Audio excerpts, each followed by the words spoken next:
स्वास्तिक classes के official YouTube channel में आप लोगों का स्वागत है। मेरा हम लोगों का अगला टॉपिक है सेलों का संयोजन, कम्बिनेशन ऑफ सेल्स। तो सेलों को वैसे तो 3 प्रकार से जोड़ा जाता है, श्रेणी क्रम संयोजन, समांतर क्रम संयोजन और मिश्रित क्रम संयोजन। ठीक है, यहाँ पर पहले हम लोग श्रेणी क्रम संयोजन और समांतर क्रम संयोजन देखेंगे। सबसे पहले हम लोग आते हैं श्रेणी क्रम संयोजन सीरीज कम्बिनेशन पर। देखो, 2 सेल हैं जिनके विद्युत वाहक बल E1 और E2 हैं, आंतरिक प्रतिरोध R1 और R2 हैं। इन्हें श्रेणी क्रम में जोड़ा गया है। ठीक है, अब श्रेणी क्रम में धारा का मान समान होता है। ठीक है, प्रत्येक सेल में श्रेणी क्रम में समान धारा प्रवाहित होती है। तो देखते हैं, ये जो पहला सेल है, इस सेल के लिए जो हमारा टर्मिनल विभवांतर होगा, टर्मिनल वोल्टेज पहले सेल के लिए वो आएगा V1 equal to E1 minus IR1। और जो दूसरा वाला सेल है, इसके लिए टर्मिनल विभवांतर V2 इक्वल टू आएगा E2 माइनस IR2। अब श्रेणी क्रम में जुड़े हैं तो धारा समान है। अगर हम इन दोनों सेलों को हटा दें और एक सेल लगाएं,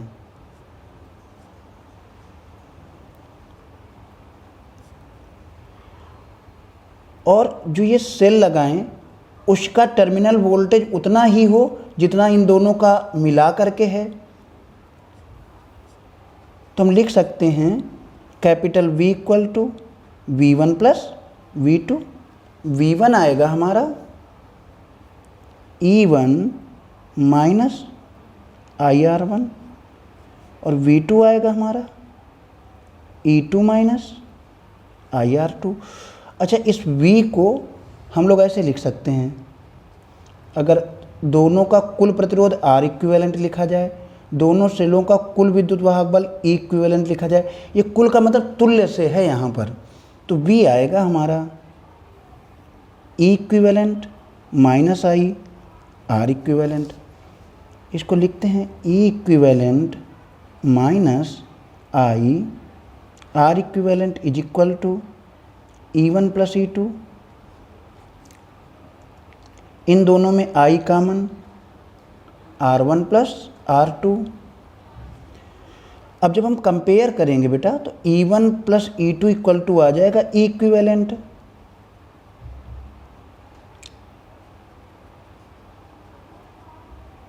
और R1 plus R2 equal to आ जाएगा R equivalent.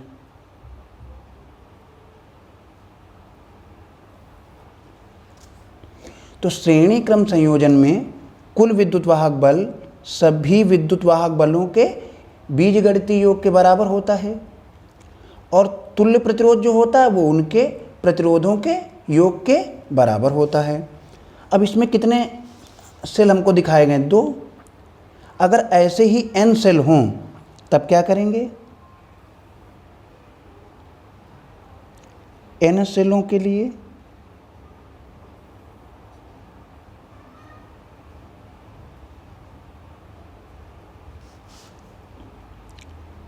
E1 plus E2 plus E3 plus dash dash dash En that equal to E equivalent R1 plus R2 plus R3 dash dash dash Rn equal to R equivalent. अब ये जो cell जोड़े गए हैं, अगर ये सभी cell identical हों, मतलब सेल n हों और सब आइडेंटिकल हों, समान सेलों के लिए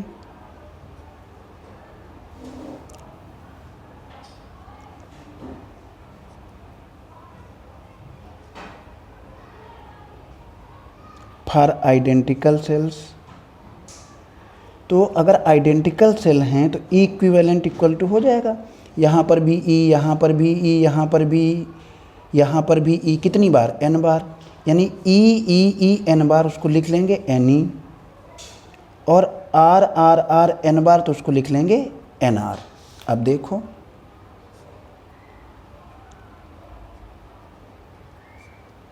ये बना एन ई, ये एन आर,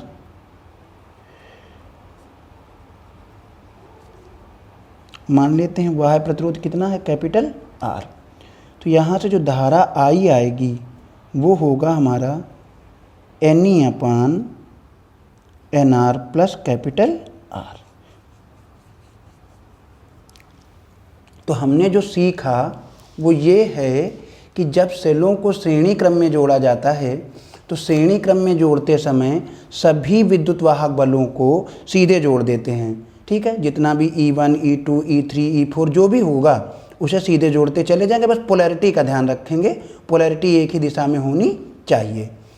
प्रतिरोधों को भी सीधे जोड़ते चले जाएंगे, R equivalent equal to R1 plus R2 plus R3 plus R4 जो भी हैं डैश डैश डैश करते हुए सबको जोड़ देंगे। तो ये श्रेणी क्रम संयोजन में जो तुल्य विद्युत वाहक बल आता है वो आता है हमारा Ne, तुल्य प्रतिरोध जो आता है वो आता है Nr, ठीक है। समांतर क्रम संयोजन की बात करते हैं। समांतर क्रम में अगर कुछ समान रहता है तो वो है विभवांतर, ठीक है। हम लोग सबसे पहले इस सेल E1 की बात करते हैं। मान लेते हैं जो पहला सेल है वो हमारा धारा दे रहा है I1 और जो दूसरा सेल है वो धारा दे रहा है I2। दोनों धाराएं मिल करके जो नेट धारा है वो कितनी है, I। तो एक इक्वेशन तो बन गई हमारी I equal to I1 plus I2, equation first. अच्छा तुल्य सेल क्या होगा भाई, ये दोनों सेल मिलके जितनी धारा दें उतनी ही धारा अगर कोई सेल अकेले देता है तो वो सेल इन दोनों सेलों के संयोजन का तुल्य सेल कहलाएगा। तो ये वाला सेल इन दोनों सेलों के संयोजन का तुल्य सेल है। अब हम लोग बात करते हैं सेल E1 के लिए।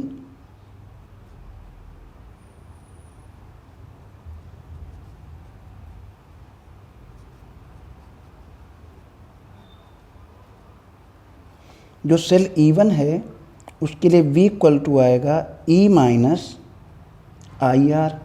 तो टर्मिनल वोल्टेज V ही रहेगा, विद्युत वाहक बल E1 हो गया, धारा I1 हो गई, प्रतिरोध R1 हो गया।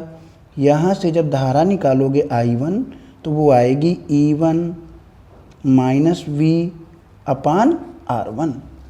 सेल E2 के लिए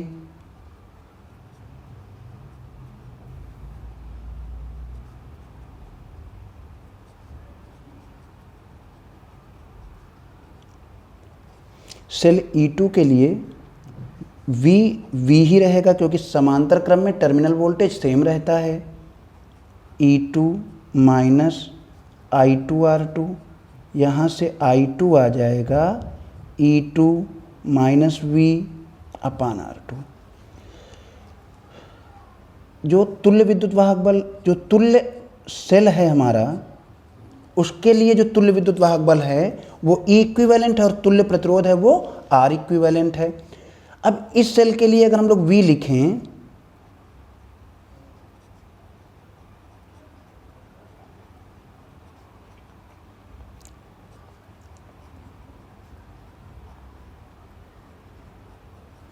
तो तुल्य सेल के लिए V इक्वल टू आएगा E माइनस आई R इक्विवेलेंट, इसको E इक्विवेलेंट। यहाँ से अगर हम लोग I निकालते हैं तो आएगा E equivalent minus V upon R equivalent. अब ये I1, I2 और I की जो वैल्यूज हैं वो इस इक्वेशन में रख देते हैं, I equal to I1 plus I2 में। ये आएगा बेटा E equivalent minus V upon R equivalent, that is equal to I1 E1 minus V upon R1, E2 minus V upon R2। E equivalent इसको अलग अलग डिवाइड करके लिख लो, upon R equivalent minus V upon R equivalent. देखो ये term यानी E1 R1 और E2 R2 एक ब्रैकेट में कर लो, E1 by R1 plus E2/R2 minus, इन दोनों में V कॉमन हो जाएगा, मतलब V/R1 और V/R2 में V कॉमन हो जाएगा, ब्रैकेट में आएगा 1/R1 प्लस 1/R2। अब कंपेयर कर देते हैं, कंपेयरिंग बोथ साइड।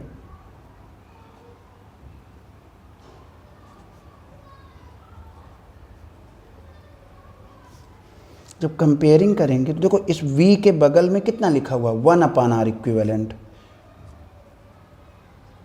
और यहाँ V के बगल में क्या लिखा 1/R1 प्लस 1/R2। तो ये टर्म इस टर्म से कंपेयर कर लिया गया, और ये पूरा इससे कंपेयर कर लेंगे।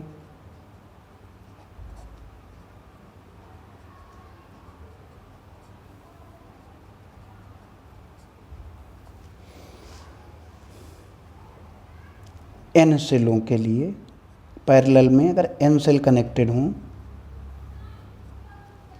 तो हमारा बनेगा 1/R equivalent equal to 1/R1 plus 1/R2 plus dash dash dash 1/Rn। E equivalent upon R equivalent equal to E1/R1 plus E2/R2 plus dash dash dash En/Rn। अब अगर ये सभी आइडेंटिकल हैं, आइडेंटिकल सेल्स के लिए,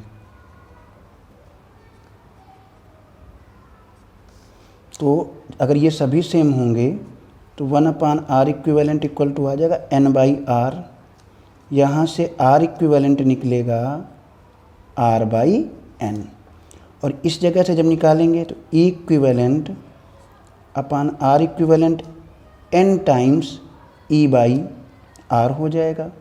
अब R इक्विवेलेंट की जब वैल्यू R/N रखेंगे तो E इक्विवेलेंट हमारा E के इक्वल आ जाएगा।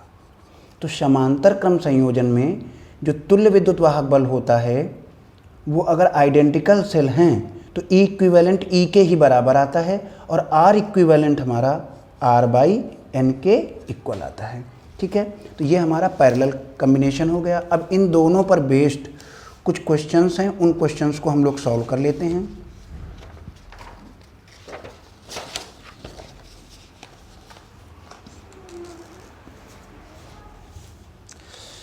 देखते हैं, पहला क्वेश्चन है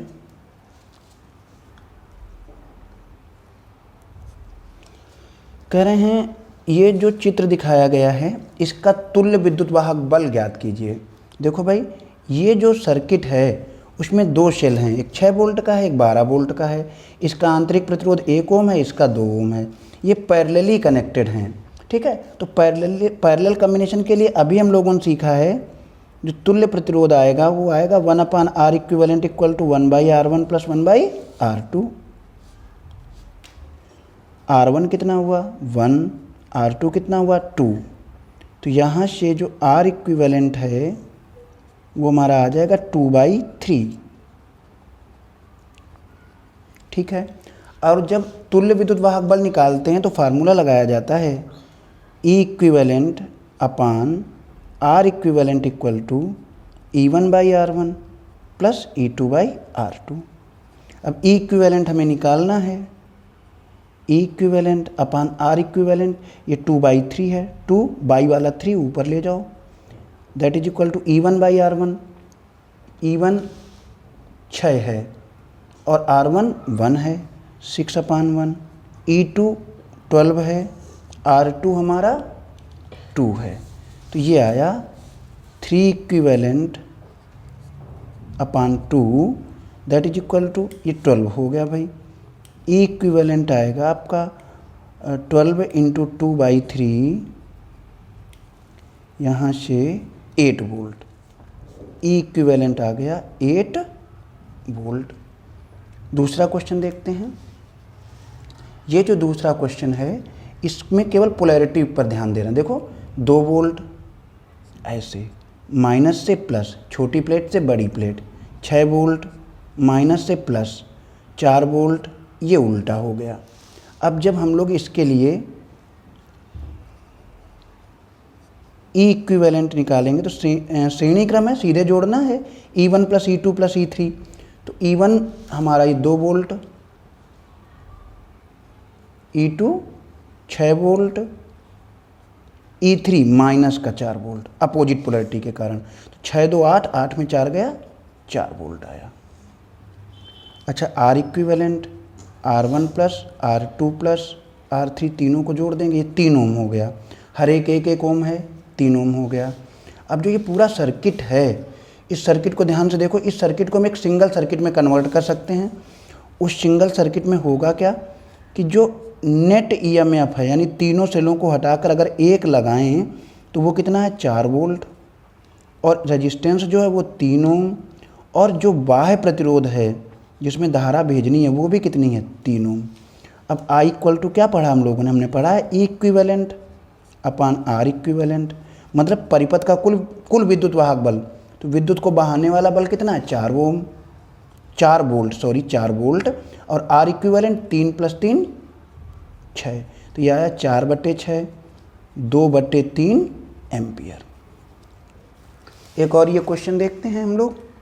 इसमें हमसे पूछा जा रहा है कि बताइए इस परिपथ का तुल्य विद्युत वाहक बल कितना है, व्हाट इज इक्विवेलेंट ईएमएफ आपसे, ये आया हुआ क्वेश्चन है। देखो पैरेलल कम्बिनेशन है, 1/R इक्विवेलेंट आएगा 1/R1 plus 1/R2, R equivalent आएगा R1R2 upon R1 plus R2। अब E इक्विवेलेंट की बात कर लेते हैं हम लोग। E equivalent upon R equivalent is equal to E1/R1 plus E2/R2। E equivalent upon R equivalent R1R2 upon R1 plus R2। चलो एक स्टेप लिख लिया जाता है, E1R2 प्लस E2R1 अपान R1 R2। ये आपका ऊपर चला जाएगा, यहाँ पर ये आएगा E equivalent R1 plus R2 अपान R1 R2। ये आएगा E1R2 प्लस E2R1 अपान R1 R2। ये दोनों तरफ से कैंसिल हो गया। E इक्विवेलेंट आया E1R2 प्लस E2R1 अपान R1 प्लस R2। तो कौन सा ऑप्शन सही गया, E1, ये C वाला हमारा, ठीक है। अब नेक्स्ट आते हैं, सेल से प्रवाहित महत्तम धारा। अब ये जो सेल से प्रवाहित महत्तम धारा होती है वो तब होती है जब हम सेल को शॉर्ट सर्किट कर दें, यानी एक संयोजी तारों के द्वारा सेल के दोनों ध्रुवों को आपस में जोड़ दें, पॉजिटिव और निगेटिव को। अब जो संयोजी तार होते हैं उनका प्रतिरोध नेग्लिजिबल होता है, ना के बराबर होता है। इस स्थिति को हम कहते हैं, जिसको कहा जाता है लघुपथन। एक हिंदी शब्द होता है लघुपथन, इंग्लिश में कहते हैं शॉर्ट सर्किटिंग। इस स्थिति में सबसे ज़्यादा धारा सेल देता है, और ये कितनी होती है, I max equal to net EMF E और net resistance R। I max equal to E/R, कुल विद्युत वाहक बल बटे सेल का कुल आंतरिक प्रतिरोध।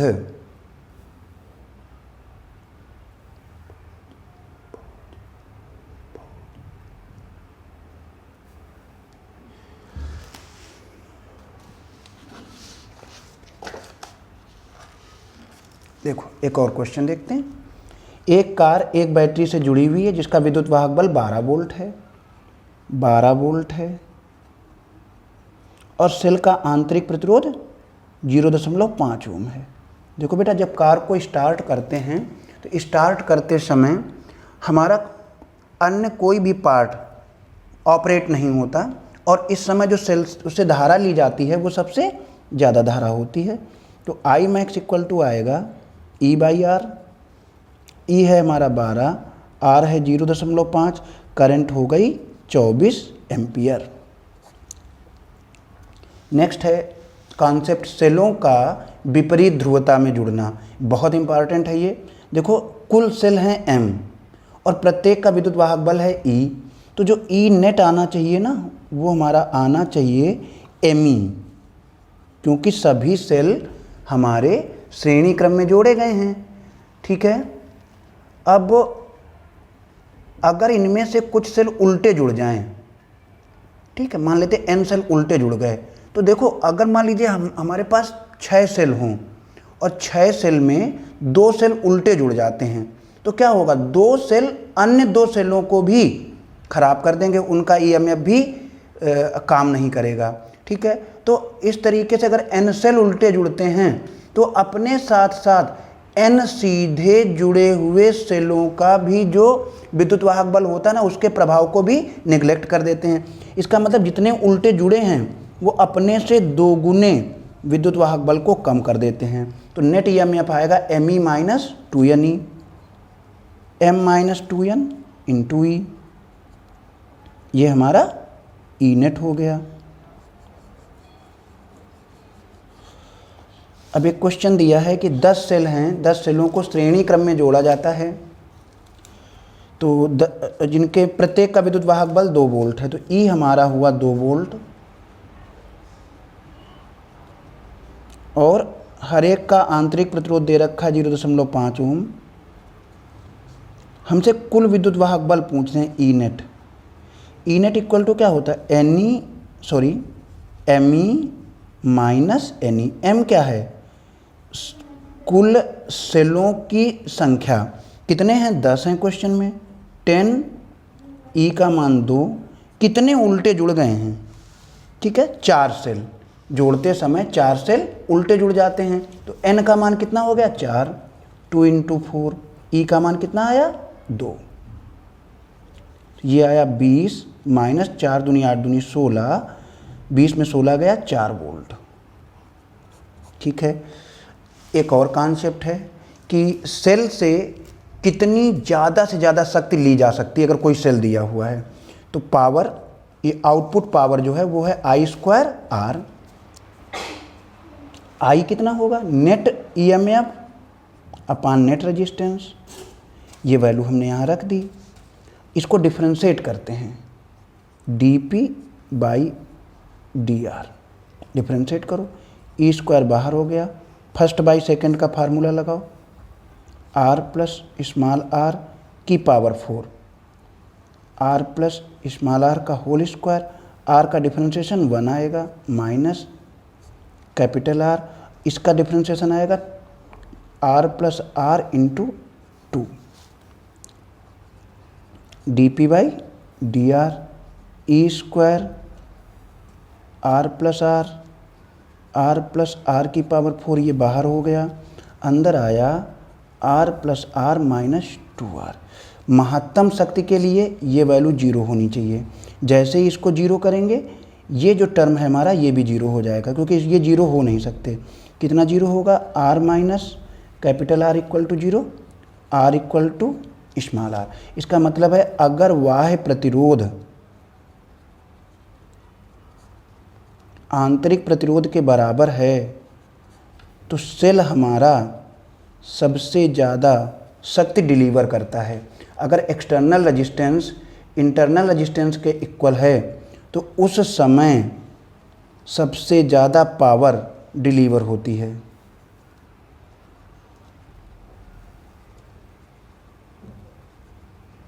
ठीक है, तो P मैक्स कितना हो जाएगा, जो हमारा फार्मूला आया है E² कैपिटल R। आप चाहो तो कैपिटल R को स्मॉल r लिख लो या स्मॉल r को कैपिटल R लिख लो, तो R प्लस कैपिटल R का होल स्क्वायर, यह आएगा E² बाई 4R या फिर E² बाई 4 स्मॉल r। ठीक है।